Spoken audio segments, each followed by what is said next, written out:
in. Let's just have fun. Here we go. Who's We are there? live. We are live or not. We don't know. It's Wednesday Somebody afternoon post live. something, please. Fred says nothing yet. How about now? I get the Thou green shalt check mark not that I'm slap. streaming live now. We are live. Please comment, everybody. Hey, welcome, everybody. This is Ari, by the way, and Josh Cohen, everybody. I'm featuring Josh Cohen once Woohoo, again on my me. stream. I am so excited because we're not only featuring him on our stream, we're also featuring him on our courses. There's Yeah. something cool coming up that you want to know about, so stay tuned. It seems like somebody said, hey, on Facebook. Ha! Hey. Somebody on YouTube, would you kindly Hey, please just say somebody. something? Because StreamYard is going nuts, like completely crazy right now. Look, you got to have some funk, right?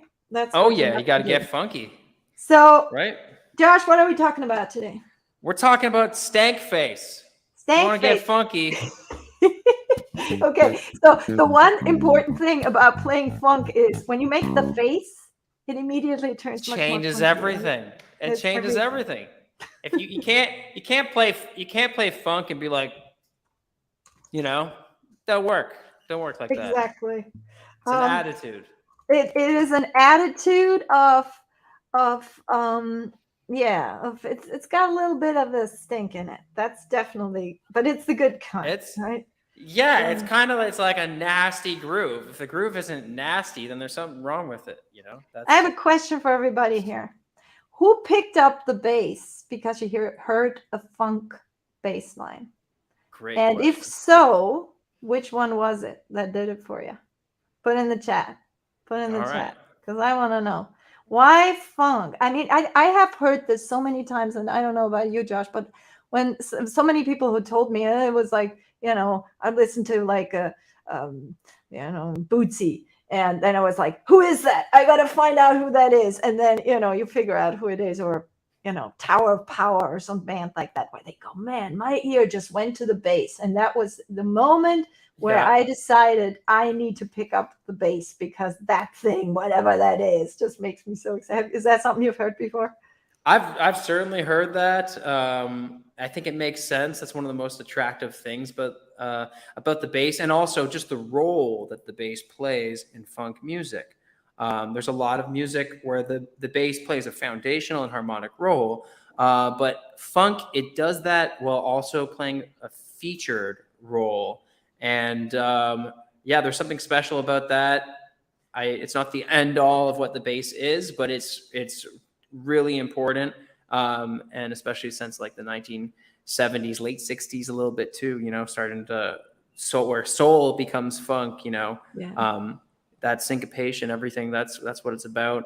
I wish I had the same story, but mine was a little different than that. So. Who did it for you? What's your story, Josh? My brother started guitar. My dad gave me a guitar. I kept losing the pick. I had it for 3 days, and I just kept playing like this. This just seemed natural to me. And then he was like, I think you should have a bass. And I'm like, what's a bass? I didn't even know what it was. And he got this bass out underneath his bed, and it was a 1983 fretless Precision it was converted into a fretless.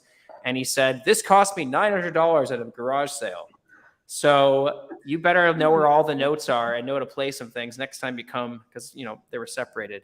So it was basically, I learned some things on it, or he's taken it away. And he'd already taken away a drum set in the past. So that's what sealed it for me. And then it was like, what is this thing?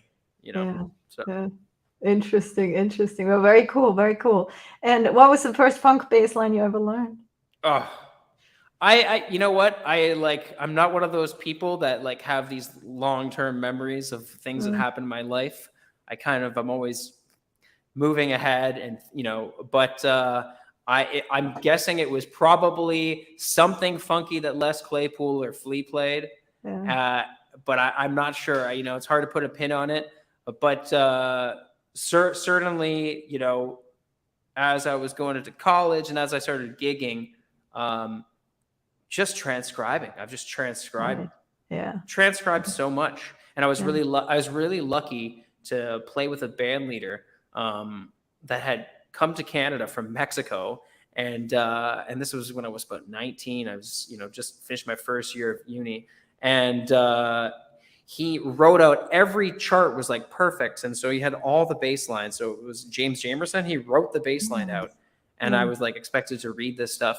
And so like from that moment on, I just was like, man, I'm going to get good at transcribing stuff. So I just transcribed everything, for every gig. I wrote it down. I'd read it. I'd memorize it.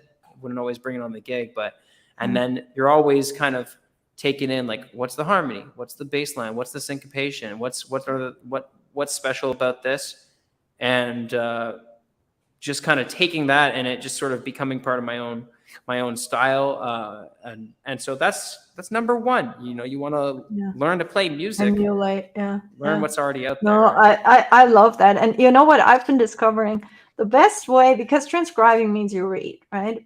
And a lot of people, when they don't read, they're kind of like, how do I put this out on paper? I don't read yet. And they do tab. And it's just, especially if you want to like rhythmic stuff, it just doesn't do it.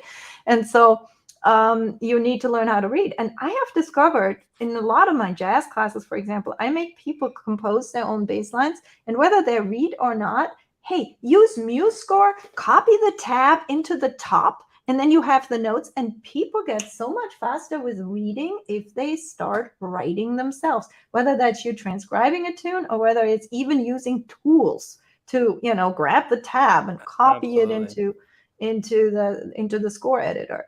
Well, how well could we read, let's just say English, but how well could we read English if we never wrote even our name? True. Yeah. Right. Absolutely So true. that's a huge part of it. I think from day one, start writing down. Right. And Yes. it doesn't mean write down everything, and it doesn't mean always start with a piece of paper. But compose your own bass line and then also write it down, or kind of go back and forth, see what it's like. Man, but that's a good question though. That's a good question. Hopefully we get some responses on that one. I'd love to. Yeah, hear who's some learned to stories. read by writing? We have one Facebook user saying silly love songs was the final straw for me, melodic and sort of funky. Yeah, any other bass players who picked up the bass because Silly funk love songs. tune? Who's that by again? I don't know. I gotta look that one up. I don't. It sounds like a Mark King song, but it's definitely not Mark King. Wings. The Wings. Oh, okay. Yeah.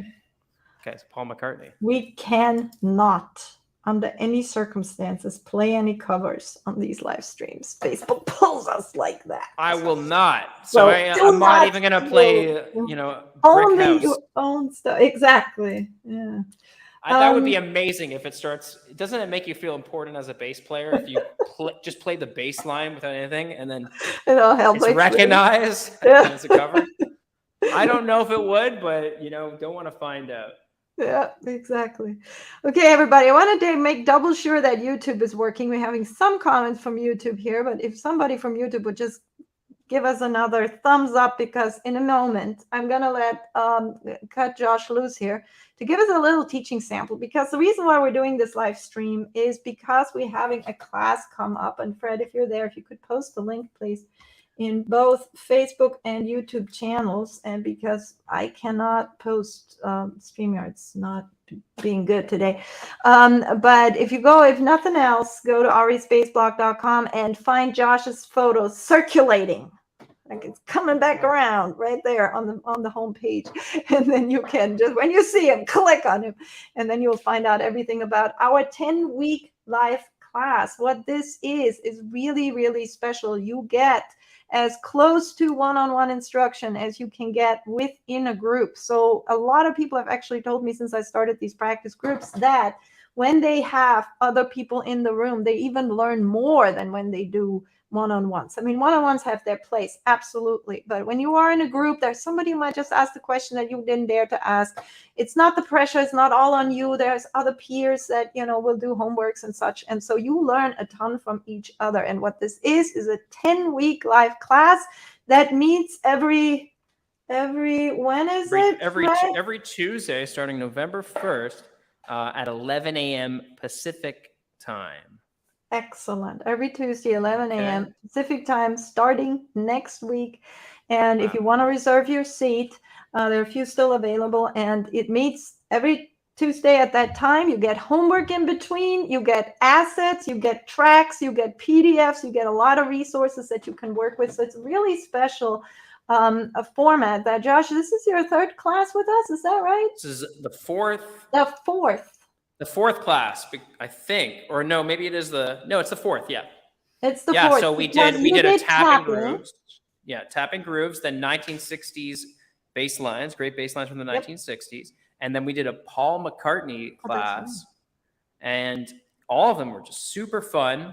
And the other thing I just want to put out there, I really like work hard for my students. So if you're doing the work and you're doing videos and recordings for yourself, I have a lot of the students from the class that send me emails, and then I check that out and I send you some tips. Sometimes it's more broad and we take a look at it in class, and sometimes it's just personal stuff, and I'll say, hey, you got to work on your alternate plucking or different things that you might miss out on. And that's what's so important about having a teacher versus just access to a bunch of videos. So you have access to a bunch of videos, that's great.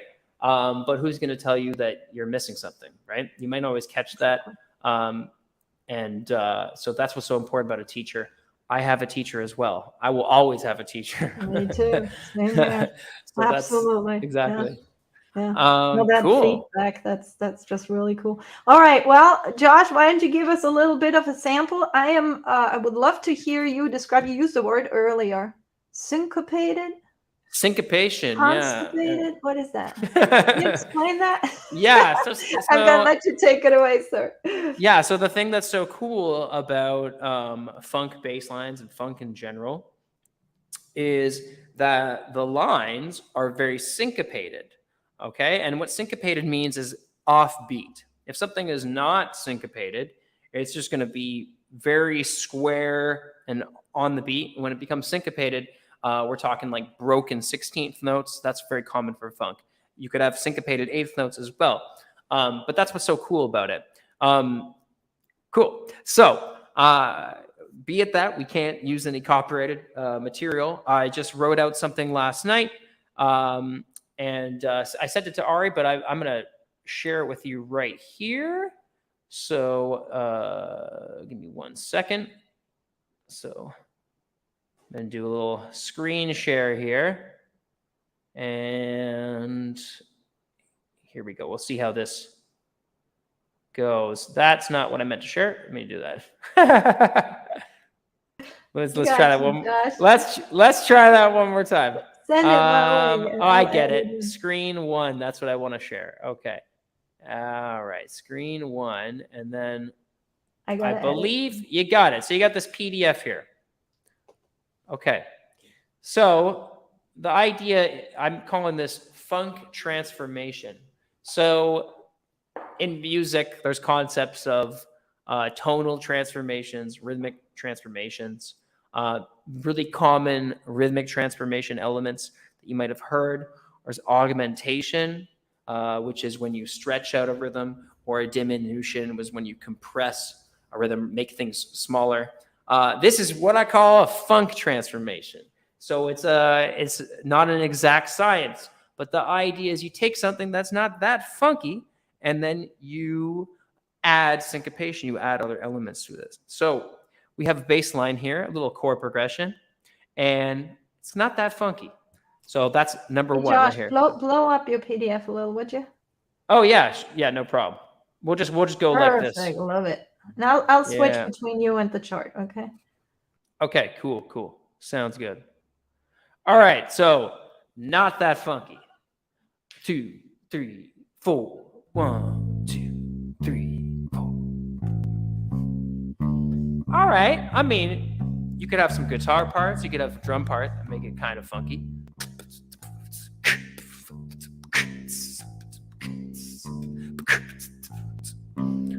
But it's really straight. It's just quarter notes, just outlining the pulse, right? Nothing wrong with that.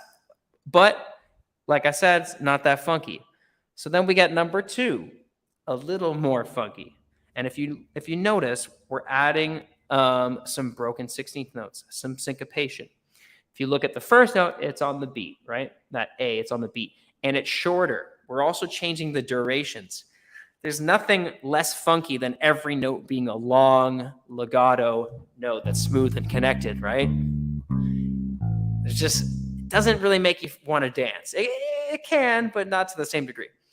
So we have some notes becoming short. So this A at the beginning is a shorter note. It's an eighth note.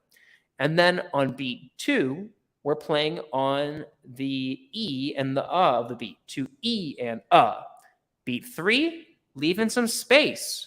You want things to get funky, you need to know how to use space, right? Then we're doing another 16th note on the off beat.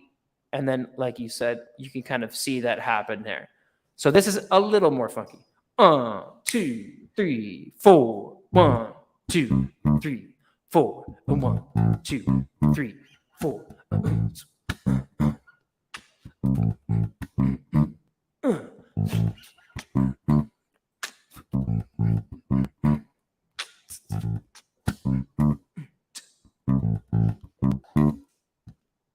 But I just want to play more. That's what happens when you get a little funky.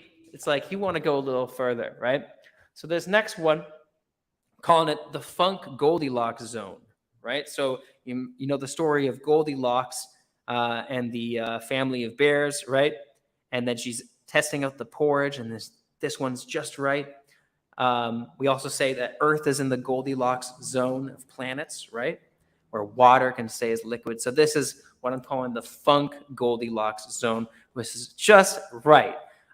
This is sort of in the context of, you know, if you're not the featured part or there's other interesting things, you don't want to be too busy, right? So this is sort of a funky line, and it's got kind of a little, I would say something that could be a unison line at the end there. But you can see the syncopation gets a lot deeper. All right, 1, 2, 3, 4.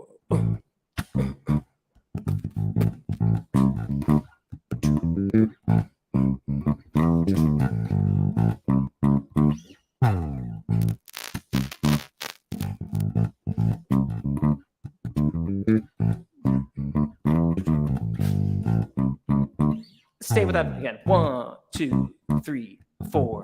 1, 2, 3, 4. 1, 2, 3, 4. 1, 2, 3, 4. So you can hear what I counted. You can sort of hear where the beats are in case you weren't quite getting that, rather than using tracks and stuff. And you can hear how things are syncopated, how it's not always on the beat. It's a little before the beat, a little bit after the beat. And then sometimes when you can get syncopated, the best thing to do is sometimes square things up sometimes. So if you look at measure 4, all of a sudden we go from all these broken 16th notes to we go to just everything being on the beat. So if I play those last 2 measures, you can hear that. Well, not everything on the beat, but it's square, like 1 and 2 and 3.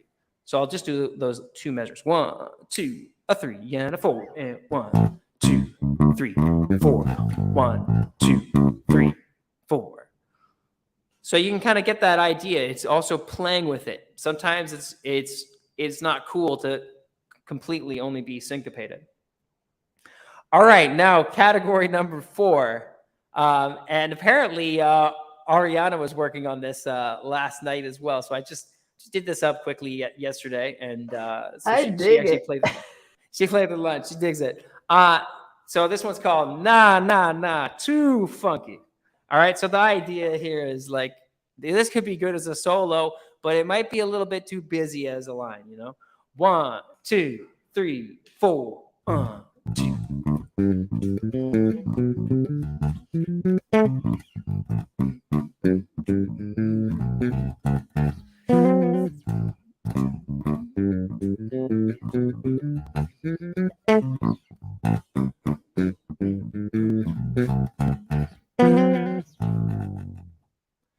So you can imagine if maybe there's a singer, there's other things going on, that might be a little bit too busy. But it's got all those elements, a lot of syncopation.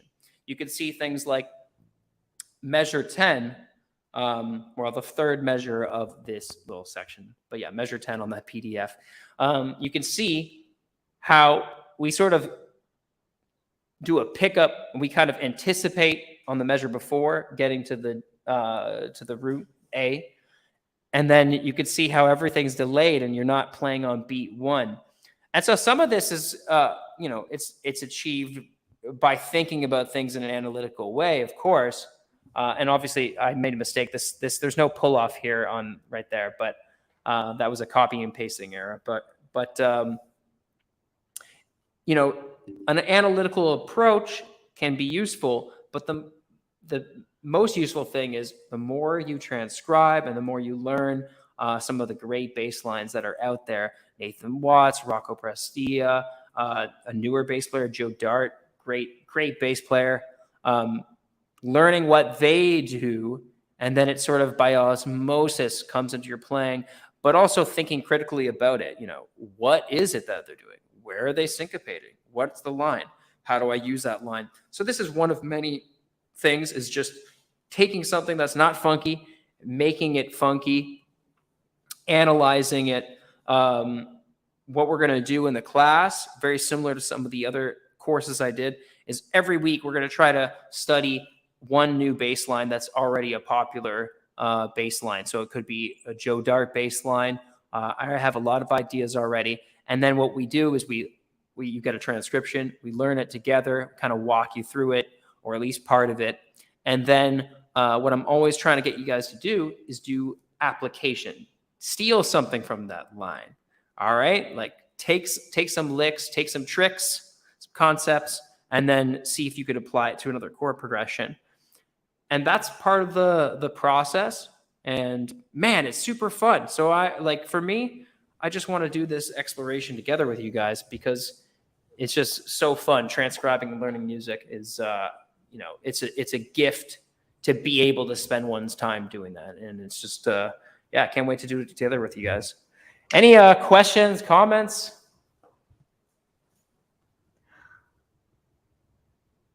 Yep. Can you hear me? I can hear you. I can hear you well. I'm looking at the comments. Any questions, comments, folks? Let us hear it. I'm curious. When we say to funkify a bass line, right, which you just beautifully demonstrated, so it becomes more and more like you put the emphasis on an unexpected beat, right, which is what syncopation means. And but you don't do it if you do it every time, then it loses. Too much it's kind of like icing. playing fast, right? If Right. you only play fast, it's meaningless if you don't play slow. You want to have that contrast between an upbeat that's unexpected and a downbeat, right? Yeah, that's that interplay between the upbeat and the downbeaty stuff that makes your body go, oh, I expected it. Oh no, oh, it didn't, right? And that's what kind of creates the funk. So how experienced do you need to be for this course? Says a Facebook user. We can't see your name, guys. You have to tell StreamYard who you are, apparently, and apparently they're asking you who you are.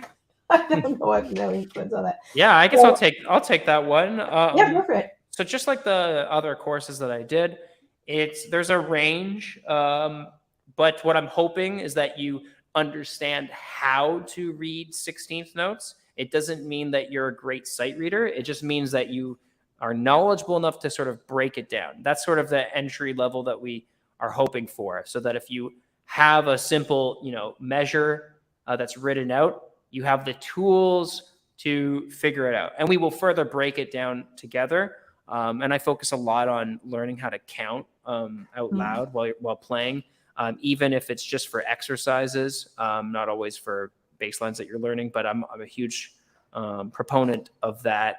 And yeah, so if you're someone that says, hey, I've learned some funk bass lines before, and I could read it, but not sight read it, just slowly, methodically figure it out. That's the level we're looking for, which is, pretty much what you see with a lot of players who have been playing for a couple of years with a teacher or something like that. That's kind of where we're at. What would be a sort of a tune that you could say, well, if you can play that tune, then you're good to go?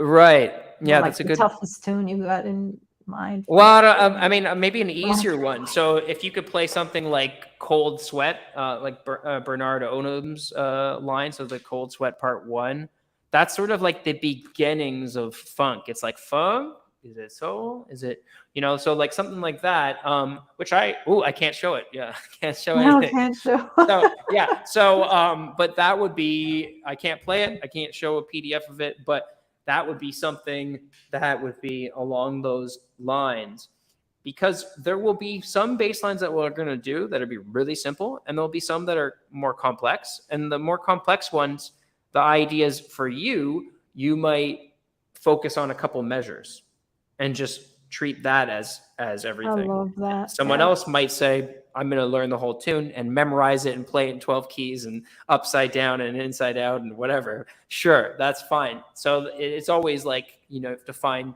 your level, and that's always the way it is in a class setting. And so I'm also a huge proponent of also trying to have private lessons when you can do that as well. So, but if you're able to do the combination, that's the best, right? I think it's, if you are more on the beginner end of things and you just like this kind of music and would like to get into it, there are ways to simplify the things. I do that in my practice groups Right. as well. Some people who have a lot of facility will just go in there and do a lot of fills and do the whole thing or the whole tune or whatever. And somebody with more basic facilities just focus on 2 bars, man. And if you do 2 bars of essentially at the end of this class, you will have learned 10 tunes, correct? It'll be at least 10 tunes. I mean, it's hard to say. So, when we did the Paul McCartney class, we ended up doing like 9 tunes because one of them was just was pretty busy. It was, and so we spent 2 classes on it, right? And the other thing is, I'm always about showing you guys tools. So we're not gonna only look at, if there's a tune that we're doing, we might not cover every section in class. We might cover some of the tools that you can take with you and that you can use in learning some of these lines. Because I think that's also just really important. It's just like, well, what does it all mean? Or how do I apply it, Exactly. And you mentioned counting earlier. I will say that folks who have done my rhythm class, this would be a perfect segue. Yeah. Because we do a lot with 16th notes. I don't use counting that much. I use counting to just sort of find the lay of the land. Then we use syllables or words. But same idea, and it is just a wonderful way. I break it down into 16 rhythms, and then we're going to call it the rhythm matrix, or a couple that can be written in different ways. But then you can this is application galore of that stuff. Yeah, no, I heard about that. A few students in my last class were raving about the rhythm matrix course, and so that seems really cool. So also, if any of you guys from that course sign up, and you can translate it and be like, hey, this is if you use some of the words. I know there's like movie is one of them and stuff. Yeah. And so there's words, and that's cool because it's kind of connecting rhythm to our language centers, which is also another thing. It's always cool to check out is the Indian system of Solkatu and Konakol, which is also a similar thing. Not words that you recognize, but also syllables. I tried syllables for the longest time, and a lot of people are just in the West are just so not used to it. Yeah. So, if they go takadimi, that's just weird to them. If I go polytonic, then they can. Polytonic is our 4/16 notes, right? But, University. Yeah, right. Amsterdam, right? That's my favorite one. Yeah, very cool. Well, anybody have questions? We have Magnus from Sweden giving us a shout here. Hey, Magnus. This will be How a you great doing? course. Yeah. Big shout out to our good friend Magnus. He's also somebody I highly recommend you check out. We have done a course together. Greetings, Ariana. And Josh says, YouTube Charles. Hey, Charles. My name is Charles. Moro em Sao Paulo, Brazil, my favorite country. Love Brazil. Tour, that was the last big tour I did before COVID hit. Oh, super cool. Yeah. Jealous. So jealous. So with Stu Ham. There's a really, really great bass player in Brazil, Michael Pipoquinha. Oh, Pipoquinha. Yeah, he's amazing. Oh, he's perfect solos. But Perfect I have to. Amazing. In Brazil, it seems like everybody has a guitar. It's like bass, guitar, whatnot, and it was amazing. Yeah. I was with Stu Ham. We were doing a couple of solo shows. I remember hearing bass players were driving for hours to meet Stu, and they all come. They played his lines, man, and they were super excited to meet him. And it's a Wow. great country full of So music. So cool. big shout out, And Charles. good company for the trip, I'd say. Absolutely. Oh my God, we had a blast. Let me see what other. Let's do one more of the questions that we what we were thinking of. So what makes a Yeah. baseline funky? You were already talking about that. In your class, so you'll be teaching a lot of tunes, right? But Mhm. along with learning a tunes, and I'd be curious what you think of that, Josh. Not to make it too philosophical question, but there are some people who learn just by copying tunes, right? And Mhm. somehow they make this invisible jump over this canyon that all of a Mhm. sudden they start being able to do their own bass lines, right? And come up with their own stuff. But there Mhm. is a way, and I know because I've heard the comments from some of the students that were in your Paul McCartney class or in your 60s class, that you can learn a tune in such a way that you don't just take away where the notes go when and when the verse comes and when the chorus comes, but rather where you feel like I can begin to play a little bit in the style of that person. And if you shine the light just right on the tunes that you learn, are you planning on doing some of that? Absolutely. Yeah. So I do these things called application assignments, and it's basically, I kind of alluded to it earlier, but often in like a cool bass line or a melody or anything, there'll be interesting motives or like a motif that's catchy that you like, right? So that maybe uses a concept or sometimes just verbatim, like this really cool rhythm and how it's playing on the chord. Uh, and then I like to say, okay, now take this other chord progression. And it's an example because you could also apply it directly to things you're doing. If you're already playing in some bands, you could be like, and how do I take this and then apply this over a chord progression I'm using? And the idea is that, so let's say it's a blues, like a funky blues. Then it's like, how do you change that bass line in a way that you could do it over a funky blues? There was an example in the video promo, that teaser that we did for this. That's an example of that. And I took Joe Dart's bass line from 1612, which was a tune that Wolfpack did back in like 2014, I believe, or something like that.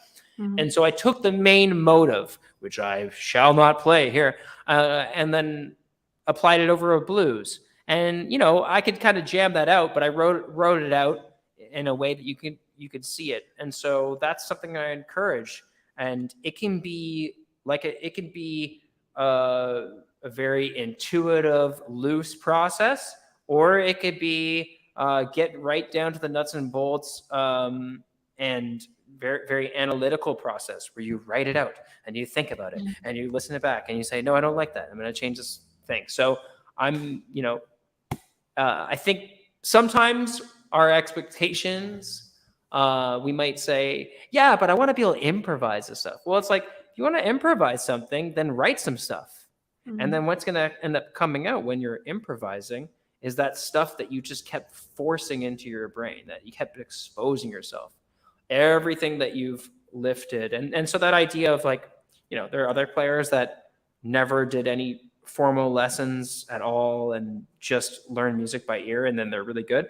Yeah, I mean, I've heard I could think of some names of some really good players that did that. But even when you get in, when you find out more, it's like, well, they kind of they still learn concepts.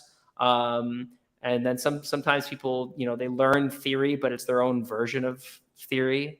It doesn't have the same name. They call it whatever it's the shape that they remember. Or if I may just briefly interrupt you, they were two when they were doing that. They weren't three girls asleep, and they did it for like 10 hours every single day, and they were absorbing it so much that, exactly. And you know what? So I can't be the guinea pig for that myself. That's too late for me. So I teach what works for me. And yeah, so that's what I advocate for. But absolutely, two really important things in your playing is learn the music that's already out there, right? Lift, transcribe. And that doesn't mean just writing it down. That means memorizing. That means try to reapply it, sing it, play it, everything. And then also play with people. That's a huge thing. Mhm. We don't always have that outlet, but it makes a huge difference. If you're if you're playing and you're doing gigs, whatever those level gigs, or you're playing with people, that will absolutely kickstart your learning and put you on a much faster track as well. So yeah, get a teacher, Beautifully said. Mhm. take lessons, study, transcribe, and play with people. There's nothing like that peer pressure. There's nothing that will beat that idea of like, oh shoot, I got to play in front of all those people. Oh man, I don't want to lose the gig, right? Yeah. That you can't Or, beat. oh man, it's Tuesday and it is time for Josh's class. And, I have some homework I'd like to present. So that's another thing. So I try to put that performance element in the class. So, every week there's an opportunity at the beginning of the class to share. And that could be sharing what we've done in class, or it could be something else, as long as it's related. So if you get up and you play Girl from Ipanema or something like that, and we're doing a fun class, that doesn't make sense, right? So You can funkify it.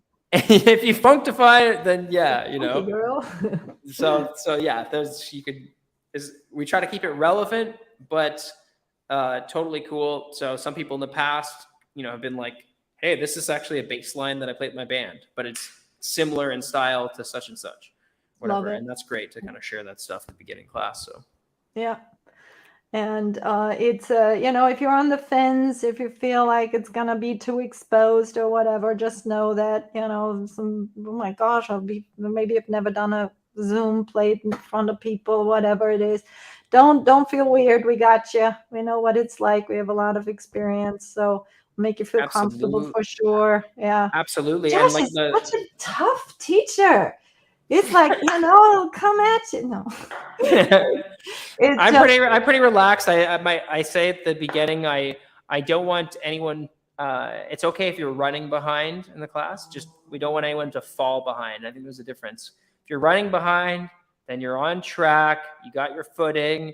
You're going at your own pace, right? If you're falling behind, then something happened, and we're gonna come pick you back up. Okay. And there's help there. I know that you have like email us, let us know how we can help. You're not alone. So it's a lot of support there. Just want to acknowledge a few Facebook comments. Somebody says, cheers from Mexico. So that'd be your corner. Mexico. Don't they in Mexico? And Al from Canada says hi. He says, I'm in Ari's rhythm class right now, but this class is on my radar. Fantastic. Canada. Oh yeah, well, you got both countries covered here. Josh from Canada who lives in Mexico. I literally played the first three. I played a major triad. Oh no. I don't know if that's copyrighted anymore. Actually, you have to give yeah, exactly. They come after us. And we got Rob Michael, my good friend from the Bay Area, saying howdy from Yosemite. Everybody is Yosemite. Places. That's probably beautiful right now. It must be, yeah. Puerto Vallarta is also checking in, so there you go. Who is? Puerto Vallarta. Puerto Vallarta. Okay, that's the west coast of Mexico. Very well, cool. Everybody, we got the link for you in the chat. I am going to ask Fred once more to please post that. If you're on YouTube, just go to arispaceblog.com. Another thing that I want to put your attention to is on your top left, top right. Where is it? On your screen, top right? I don't know which direction it's going. Somewhere up there. I put Josh's book because that's another thing you want to check out. It is a wonderful book on tapping. I'm extremely picky, as you know, and it comes to publishing and all that. And Josh's book is really a fantastic introduction to tapping technique if you are interested in learning that. So definitely check that out as well. Absolutely. Yeah. Josh, anything else you want to mention? No, I just, if you have any further questions, you can actually email me directly, Josh Cohen at themusicofjoshcohen.com. You could also connect with Ari and her team to ask questions. They could always forward it to me as well. And, that's it. I'm super, super excited to transcribe some bass lines and playing with you every single week. Yep, it's gonna get funky, guys. So if you'd like to sign up for this class, it starts November 1st. respaceblog.com. Look for Josh's picture floating by. Right when you see it, click on it, grab your seat, because we'd like to see you there. And bring your stank face. Oh, definitely. Thou shall not stank face. That's prerequisite. Yeah, it's going to be a great class. I'm really excited, Josh, that we have you back on our platform. All the classes you have done so far have been slam dunk classes. Thank you for having me. Yeah, you bet. And so highly recommend you check that out. It starts on Tuesday. It is a wonderful way to get your funk on. It is a wonderful way if you've been on the fence of learning something a little bit more systematic. 10 weeks. This is not too long. It's not too short. You're going to walk away with some serious skills. You're also going to walk away with a nice tune list, and it's going to be inspiring. It's going to be full fun. Transcriptions. And you're going to be, what's that? Full transcriptions. You get full transcriptions. And they are good transcriptions. You know, Right. A lot of us, who in here goes on the tab, like tab 911, full of errors, no rhythm, just, no good, but you're getting some real, that alone seen them. worth the price of admission. So highly recommend it. Everybody, big thanks for joining us. Thank you, Fred, for being on the background there. Thank you, Fred. Big thank you to Fred.